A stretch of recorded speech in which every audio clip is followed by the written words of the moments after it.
लालची भाई, बड़ा आम का पेड़। एक समय की बात थी। वीरा नामक एक किसान कई प्रकार के फल उगाया करता था।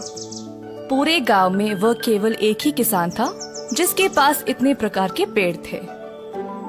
उन फलों को बेच के वो बहुत पैसे कमाया करता था। उसका एक छोटा भाई था सोमेश नामक, जो पड़ोसी गांव में रहता था। सोमेश अपने परिवार के साथ एक अच्छे से बड़े घर में रहता था। एक दिन सोमेश अपने भाई से मिलने आया। सोमेश वीरा के खेत में आम, चीकू, पपीता, इतने प्रकार के फल के पेड़ों को देख के आश्चर्य रह गया। सोमेश ने वीरा को बोला कि उसको भी एक पेड़ दे दे ताकि वह अपने बाग में उसे उगाए। वीरा ने सोमेश को एक आम का पौधा दिया और बोला, छोटे, इस प्रकार के पेड़ में बहुत ही अच्छे आम उगते हैं। इनके फल काफी रसीले और स्वादिष्ट होते हैं। इस पौधे का ध्यान रखोगे तो अच्छी फसल मिलेगी। सोमेश ने बड़े भाई को भरोसा दिलाया कि वह इस पौधे का अच्छा ख्याल रखेगा। तो वह आम का पौधा अपने साथ घर ले गया और अपने नौकर चाकर को बाग में बोझने को कहा। पौधा जैसे बढ़ता गया, सब लोगों की नजर भी उस पर पड़ने लगी। अब सोमेश चिंतित होने लगा कि कहीं लोग आके पौधे को चुरा ना लें।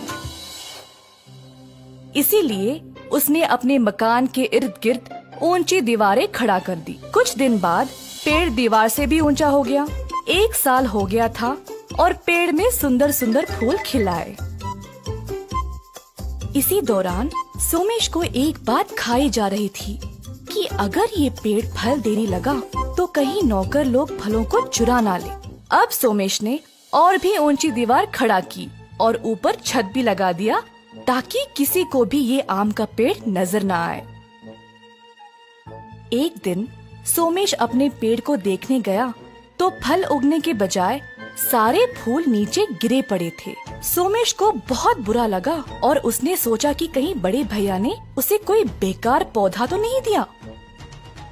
तुरंत सोमेश ने वीरा को घर आने को बोला।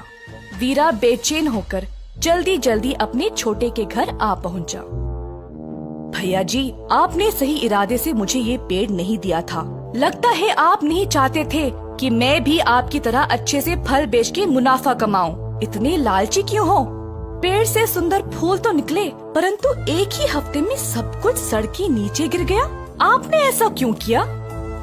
वीरा ने ध्यान दिया तो देखा कि पेड़ सारी दिशा से बंद हुआ था। ओ मेरे भाई, तुम्हारी लालच ने तुम्हें मूर्ख बनाया।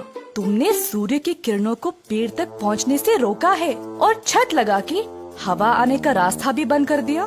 तुम्हारे मूर्खता और लालच की वजह से तुमने इस पेड़ को खत्म ही कर दिया। ऐसा कहकर वीरा वहाँ से चला गया। सोमेश को एहसास हुआ कि वो खुद गलत था। अब पछताने का कोई फायदा नहीं। तो बच्चों, पेड़ पौधों को धूप, पानी और वायु की बहुत आवश्यकता है। सोमेश की मूर्खता ने पेड़ को मार दिया। इसीलिए कभी भी लालच में नहीं पड़ना चाहिए।